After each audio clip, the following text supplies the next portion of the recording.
Over the past 5 or so years, many video games have been switching to a new model of making their money.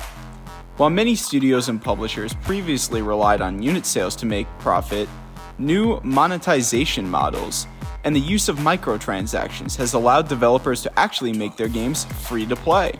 The monetization model comes in the form of selling content to players directly from the game in the form of cosmetic items that don't give players any competitive advantage and are purely for aesthetic purposes.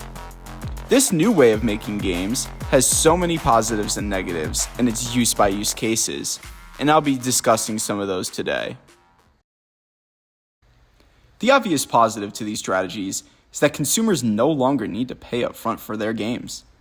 You simply download it and hop on, and in 2023 it can be really tough to convince people to pay $60, sometimes $70 for a brand new game, and the steep price can oftentimes be a deterrent for people.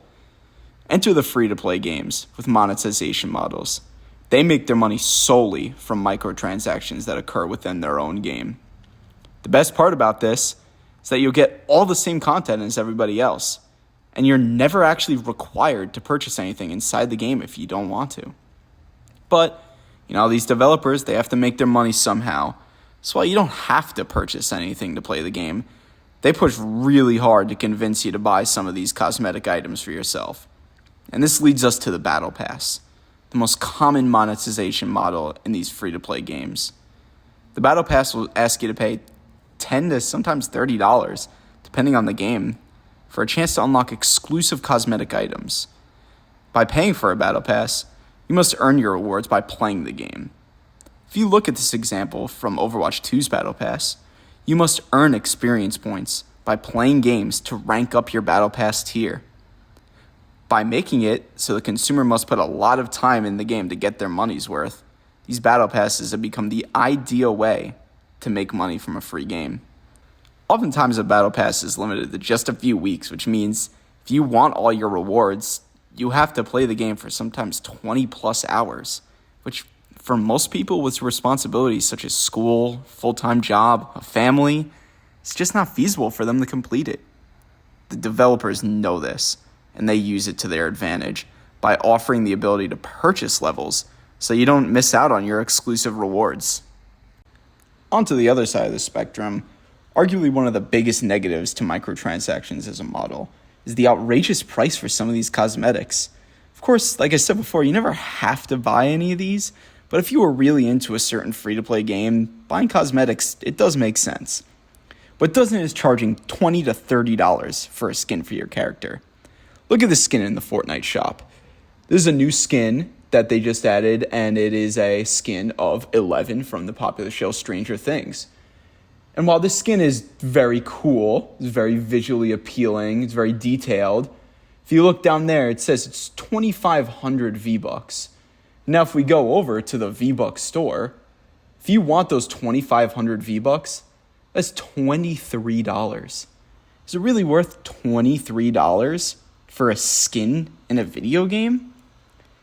Now, whether this is worth it depends on the person, but you can't argue that this is an outrageous price for a skin in a game. You could buy another game for that price. There are some indie games that go for around $20 to $30. A huge risk when making a game free to play is the sacrifice developers make to the game itself. Take Overwatch 2, for example. This game used to be the number one best first-person shooter game until it went free to play. And now it is the most negatively reviewed game on Steam. The reason for this is the greed behind the developers. They sacrificed making a good game for implementing monetization strategies to just suck every dollar possible out of its players.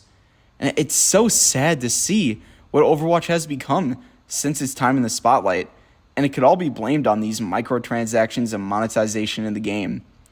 They even took one of the core mechanics of the game, being the different heroes that you play, and they put it behind a paywall. If you want to play the newest character that just came to the game, you have to shell out $10 to buy that battle pass. And like we talked about before with battle passes, they're on a limited time frame. So if you don't finish your battle pass, you don't get the hero, and you have to do an extremely arduous process to unlock it or shell out the $10 to buy it.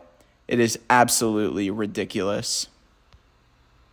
All these free-to-play games have taken the gaming industry absolutely by storm. Seems like almost every single day a new game comes out. I guess that means the model works.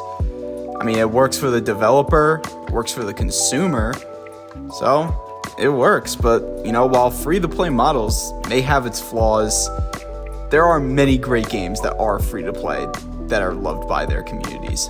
Fortnite, Apex Legends, Valorant, Genshin Impact, Rocket League. These are some of the best games of the past 10 years. The thing they all have in common, they're all free to play.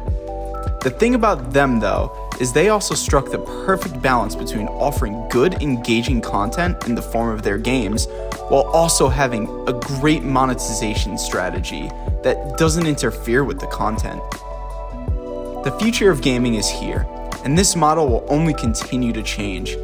All we can hope is that making a compelling game remains the forefront of creation and monetization doesn't take control.